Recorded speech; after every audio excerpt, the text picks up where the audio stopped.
నేను ఇక్కడ చెయ్యను. నేను కేవలం చంద్రబాబు నాయుడు గారి శిష్యుడిగా ఈ రాష్ట్ర సుభిక్షంగా ఉండాలని, రాష్ట్ర అభివృద్ధిలో పాల్పంచుకునే విధంగానే పనిచేస్తాను తప్ప ఎక్కడ కూడా లేనటువంటి పరిస్థితి. Thank you.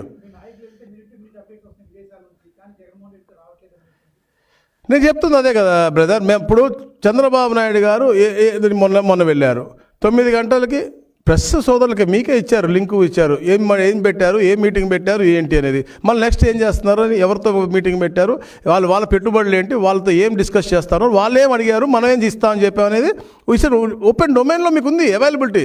లోకేష్ గారు వెళ్ళారు, ఏ మినిట్లో ఏ ప్రాంతంలో, ఆస్ట్రేలియా పెద్ద దేశం, ఏ ప్రాంతంలో ఉన్నారు, అక్కడ టైం జోన్స్ మారిపోతాయి. అయినప్పటికీ కూడా ఎప్పటికప్పుడు మీకు ఓపెన్గా ప్రెస్ సోదరులకు చెప్పి అవన్నీ చూపిస్తున్నారు. చెప్పా డబుల్ ఎఫర్ట్, డబుల్ ధమాకా, డబుల్ ఇంజన్ అట్లా నడుస్తుంది పనిచేసి. ఈ లండన్ పోతే ఎక్కడ పోయాడో ఎవరికి తెలియదు, నా పాత ఆస్తులు ఎక్కడ కాపాడుకోవడం పోయాడో తెలియదు, లేదా అక్కడి నుంచి ఇంకేమైనా లావాదేవీలు మాడుకోవడం తెలియదు. మళ్ళీ